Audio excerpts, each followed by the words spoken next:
আসসালামু আলাইকুম ওরহমতুল্লাহি বরকাত। আশা করি আপনি ভালো আছেন। আজকের আপনাদের শিক্ষক মহাশয় পড়িয়েছেন সবক নাম্বার 7। চলুন কিতাবে যাই। সবক নাম্বার 7, ইয়ামাদ্দা ওয়া মাদ্দা। আমিও আপনাদেরকে শর্ট ভাবে সুন্দরভাবে বোঝানোর চেষ্টা করছি। ইয়ামাদ্দা কাকে বলে? যখন কোনো ইয়া থাকবে আর সেই ইয়াটা সাকিনওয়ালা হবে, তার ডান দিকে যে কোনো অক্ষর হোক, আলিফ থেকে ইয়া পর্যন্ত যে কোনো অক্ষর আসুক, যদি তার ডান দিকে জেদ থাকে তাকে ইয়ামাদ্দা বলে। তাহলে ইয়া সাকিন ডান দিকে জেদ থাকলে তাকে ইয়ামাদ্দা বলে।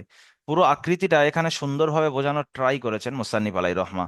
দেখেন, ইয়া সাকিন, তার ডান দিকে মনে করেন না এটা একটা অক্ষর, তার ডান দিকে জের।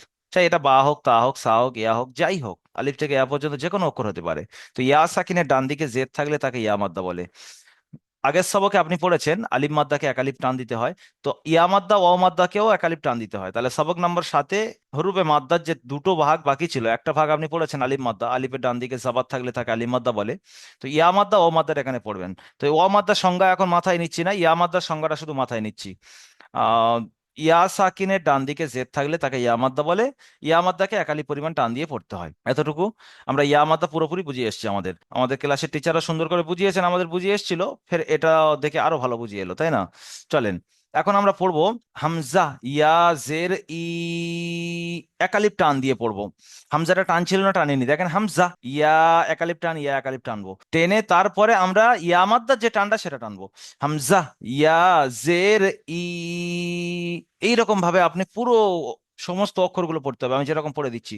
বা ইয়া জের বি, তা ইয়া জের তি, সা ইয়া জের সি। আমার সঙ্গে সঙ্গে আপনারা পড়েন। ক্লাসের টিচার আপনাদের দিয়েই এগুলো পড়িয়েছেন আহ একটা দুটো উদাহরণ বলে দেওয়ার পরে। কিন্তু আমি কি করছি, আমার সঙ্গে সঙ্গে আপনাকে পড়াচ্ছি শুদ্ধ করানোর জন্য। যেহেতু আপনারা এখানে নেই, আপনারা এখানে থাকলে আমি আপনাদের দিয়েই পড়াতাম, ভুল হলে আমি বলে দিতাম। জিম ইয়া জের জি, হ্যাঁ ইয়া জের হি। আমি কিন্তু একালিপ থেকে একটু বেশি টানছি, কেন? টানের অভ্যাস করানোর জন্য আপনার। হ্যাঁ, খ ইয়া জের খি, দাল ইয়া জের দি, জাল ইয়া জের জি, র ইয়া জের রি, জা ইয়া জের জি, সিন ইয়া জের সি, শিন ইয়া জের শি। আমি কিন্তু একটু স্পিড করছি যাতে করে ভিডিওটা ছোট হয়, যেহেতু এটা ভিডিওটার নাম হলো শর্ট ভিডিও। সদ ইয়া জের সি, দদ ইয়া জের দি, ত ইয়া জের তি, জ ইয়া জের জি, আইন ইয়া জের ই, গইন ইয়া জের গই, ফা ইয়া জের ফি, قاف يا زرقي، كاف يا زركي، لام يا زرلي، ميم يا زرمي، نون يا زرني، واو يا زروي، হা ইয়া জের হি, হামজা ইয়া জের ই, ইয়া ইয়া জের ই। এখানে অনুশীলন ইয়া মাদ্দার। ইয়া মাদ্দার অনুশীলন। ইয়া মাদ্দার প্রথমে আমরা ইজরা মুখস্থ করব। ইয়া মাদ্দার ইজরা কি? ইয়া সাকিনের ডান দিকে জের এসেছে, একে ইয়া মাদ্দা বলে। ইয়া মাদ্দাকে সর্বদা একালি পরিমাণ টান দিয়ে পড়তে হবে, কেন? যেন অনুশীলন পড়তে গেলে বানানোর কাজে লাগে, ইজরাও লাগে, তাহলে ইজরাটা এখানে মুখস্থ করে নিতে হবে। তো আপনি এখানে কাপের নিচে জের এসছে তো ইজরা করে নেবেন, কেন? আগে পড়ে এসছেন। তা আলিফ জবর তা, আলিম মাদের ইজরা আগে করেছেন, পড়ে নেবেন। এর ইজরা করতে গিয়ে আপনি বেঁধে যাবেন, এর ইজরাটা এক্ষুনি মুখস্থ করে নেন। ইয়া সাকিনের ডান দিকে জের এসেছে, একে ইয়া মাদ্দা বলে। ইয়া মাদ্দাকে সর্বদা একালি পরিমাণ টান দিয়ে পড়তে হয়। এই ইজরাটা আপনার যেহেতু মুখস্থ হয়ে গিয়েছে, এখন চলেন আপনি পুরো পড়াটা সম্পূর্ণ প্রথমে বানান করবেন, তারপরে ইজরা করবেন, তারপরে যেমন বলে ফাইনাল উচ্চারণ করবেন। কাফ জের কি, তা আলিফ জবর তা, কিতা, বা ইয়া জের বি, কিতাবি। কাপের নিচে জের এসছে, জেরটি হলো হারাকাত, হারাকাতের পড়াকে তাড়াতাড়ি পড়তে হবে, টান দেওয়া নিষেধ। বানান করার ক্ষেত্রে আমি কিন্তু একটা জিনিস করেছি, কেটে কেটে বানান করেছি। আপনি বলবেন না কাপ জের কি, তা আলি যাব তা, বা ইয়াজের বি, এসব কিন্তু একদম বলবেন না যে লাস্টে একসাথে বলবেন কিতাবি। না, প্রথমে দুটো অক্ষরের বানান হয়ে যাবে, তারপরে তৃতীয় অক্ষরটা অ্যাড করবেন। এটা অবশ্যই খেয়াল রাখবেন, কেউ যেন না মিস, কারের যেন না মিস হয় এটা। কাফের নিচে জের এসছে, জেরটি হলো হারাকাত, হারাকাতের পর আগে তাড়াতাড়ি পড়তে হবে, টান দেওয়া নিষেধ। আলিফের ডান দিকে জাবার আছে, একে আলিম মাদ্দা বলে, আলিম মাদ্দাকে সর্বদা এক আলিফ পরিমাণ টান দিয়ে পড়তে হবে। ইয়া সাকিনের ডান দিকে জের এসেছে, ইয়া মাদ্দাকে সর্বদা এক আলিফ পরিমাণ টান দিয়ে পড়তে হবে, যেমন কিতাবি, ফিহি, ফা ইয়া জের ফি, হা জের হি, ফিহি। ইয়া সাকিনের ডান দিকে জের এসে ইয়া মাদ্দা বলে, ইয়া মাদ্দাকে সর্বদা এক আলিফ পরিমাণ টান দিয়ে পড়তে হবে। হার নিচে জের এসছে, যেটি হলো হারাকাত, হারাকাতের পর আগে তাড়াতাড়ি পড়তে হবে, টান দেওয়া নিষেধ, যেমন ফিহি আরিনি। হামজা জবর আ, র জের রি, আরি, নুন ইয়া জের নি, আরিনি। হামজার উপরে জাবার এসছে, জাবারটি হলো হারাকাত, হারাকাতের পর আগে তাড়াতাড়ি পড়তে হবে, টান দেওয়া নিষেধ। রর নিচে জের এসছে, জেরটি হলো হারাকাত, হারাকাতের পর আগে তাড়াতাড়ি পড়তে হবে, টান দেওয়া নিষেধ। ইয়া সাকিনের ডান দিকে জের এসেছে, একে ইয়া মাদ্দা বলে, ইয়া মাদ্দাকে সর্বদা এক আলিফ পরিমাণ টান দিয়ে পড়তে হবে, যেমন আরিনি। ইবাদি, আইন জের ই, বা আলিফ জবর বা, ইবা, দাল ইয়া জের দি, ইবাদি। আইনের নিচে জের এসছে, যেটি হলো হারাকাত, হারাকাতে পড়াকে তাড়াতাড়ি পড়তে হবে, টান দেওয়া নিষেধ। আলিফের ডান দিকে জাবার এসছে, একে আলিম মাদ্দা বলে, আলিম মাদ্দাকে সর্বদা এক আলিফ পরিমাণ টান দিয়ে পড়তে হবে। ইয়া সাকিনের ডান দিকে জের এসছে, ইয়া মাদ্দা বলে, ইয়া মাদ্দাকে সর্বদা এক আলিফ পরিমাণ টান দিয়ে পড়তে হবে, যেমন ইবাদি। এই ছিল ইয়া মাদ্দার অনুশীলন, আমরা বানা নিজেরা সব পড়লাম। এখানে ইজরা পরিষ্কার দেওয়া আছে, আপনি দেখে নিতে পারেন কিতাবের মধ্যে। ওয়াও মাদ্দা কাকে বলে, এখন এখন পড়বো অ মাদ্দা। ওয়াও মাদ্দা, ওয়াও সাকিন ডান দিকে যদি পেশ থাকে, তাকে ওয়াও মাদ্দা বলে। আপনাকে একটা কায়দা বলে দিই, আলিফ সবসময় জাবাত চায়, ইয়া সবসময় জেদ চায়, আর পেশ, ওয়াও সবসময় পেশ চায়। তো ওয়াও সাকিন ডান দিকে পেশ আছে, একে ওয়াও মাদ্দা বলে। এই হলো ওয়াও মাদ্দা। তাহলে এখন এই পুরো সকলটা দেখেন, অ এর উপরে সাকিন, ডান দিকে একটা মনে করেন অক্ষর এসছে, তার উপরে পেশ।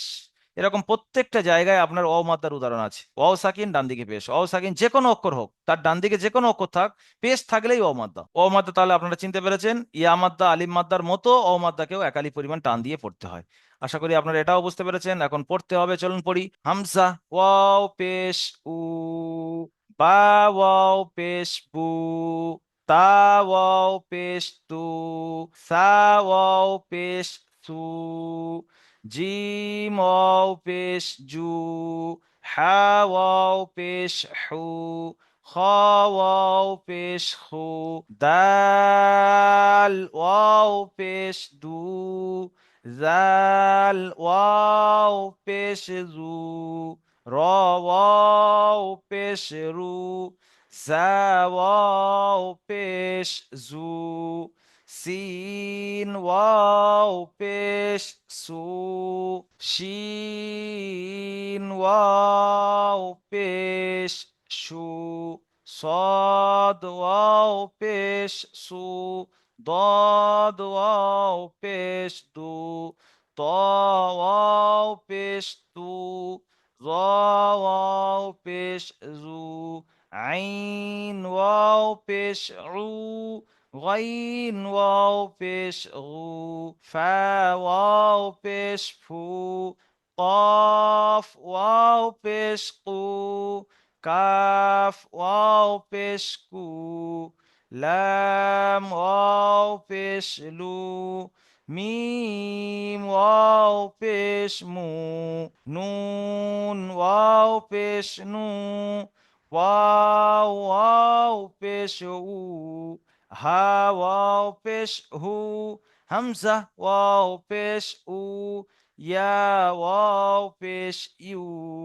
এই পড়াটা আপনারা সুন্দরভাবে ওস্তাদের সামনে, ওস্তাদ আপনাদের দিয়ে পড়াবে, ওস্তাদ তো নিজে পড়বেই না, আপনাদের দিয়েই পড়াবে। ভুল হলে ওস্তাদ মহব্বতের সাথে আপনাদের ধরিয়ে দেবেন। আমি তো, আপনারা কেউ নেই বলে আমি পুরোটা পড়ে দিলাম, আপনারা আমার সঙ্গে সঙ্গে তো শুদ্ধভাবে পড়ে নেবেন। এখন চলুন অনুশীলনে। অনুশীলনে তাহলে আমরা প্রথমে কি শিখেছি? প্রথমে বানান, তারপরে উচ্চারণ, তারপরে ইজরা, তারপরে ফাইনাল উচ্চারণ। ওয়াও মাদ্দা প্রথম উদাহরণ, নূরু, নুন ওয়াও পেশ নু, র পেশ রু, নূরু। অও সাকিনের ডান দিকে পেশ এসেছে, একে ওয়াও মাদ্দা বলে। ওয়াও মাদ্দাকে সর্বদা একালি পরিমাণ টান দিয়ে পড়তে হবে। এখানে ওয়াও মাদ্দার ইজরাটা মুখস্থ করে নেন। ওয়াও সাকিনের ডান দিকে পেশ এসেছে, একে ওয়াও মাদ্দা বলে। ওয়াও মাদ্দাকে সর্বদা একালি পরিমাণ টান দিয়ে পড়তে হয়। রর উপরে পেশ এসেছে, পেশটি হলো হারাকাত, হারাকাতের পর আগে তাড়াতাড়ি পড়তে হবে, টান দেওয়া নিষেধ। যেমন নূরু, যে সেম কোয়ালিটি আপনার যেন হয়, যে কোয়ালিটিতে আমি পড়ছি, প্রথমে উচ্চারণ করছি, তারপরে বানান করছি, তারপরে ইজরা করছি, তারপরে ফাইনাল উচ্চারণ করছি, যে রকম ভাবে আমি করছি সেই রকম ভাবে আপনাকে নিয়ে আসতে হবে, সেরকম ভাবে ওস্তাদ আপনাকে পড়িয়েছেন। তারপরের উদাহরণ চলেন, কলু, কফ আলিফ জাবার ক, লাম ওয়াও পেশ লু, কলু। আলিফের ডান দিকে জাবার এসছে, একে আলিফ মাদ্দা বলে, আলিফ মাদ্দাকে সর্বদা একালি পরিমাণ টান দিয়ে পড়তে হবে। ওয়াও সাকিনের ডান দিকে পেশ আছে, একে অমাদ্দা বলে, অমাদ্দাকে সর্বদা একালি পরিমাণ টান দিয়ে পড়তে হবে। যেমন কলু।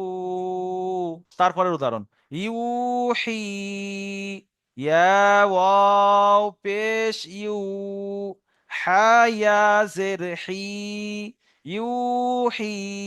ওয়াও সাকিনের ডান দিকে পেশ এসছে, একে ওয়াও মাদ্দা বলে, ওয়াও মাদ্দাকে সর্বদা একালি পরিমাণ টান দিয়ে পড়তে হবে।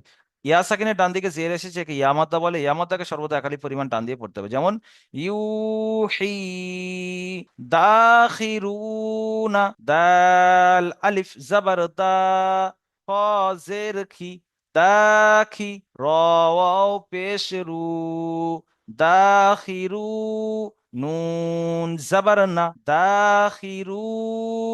আলিফের ডান দিকে জাবার এসে আলিফ মাদ্দা বলে, আলিফ মাদ্দাকে সর্বদা একালি পরিমাণ টান দিয়ে পড়তে হবে। খ নিচে জের এসছে, জেরটি হলো হারাকাত, হারাকাতে পড়াকে তাড়াতাড়ি পড়তে হবে, টান দেওয়া নিষেধ। ওয়াও সাকিনের ডান দিকে পেশ এসেছে, ও মাদ্দা বলে, ও মাদ্দাকে সর্বদা একালি পরিমাণ টান দিয়ে পড়তে হবে। নুনের উপরে জাবার আছে, জাবারটি হলো হারাকাত, হারাকাতের পড়াকে তাড়াতাড়ি পড়তে হবে, টান দেওয়া নিষেধ। যেমন দাখিরুনা। ইজরা, এখানে অ মাদ্দার ইজরা করা আছে, এখানে দেখে নেবেন, পড়ে নেবেন।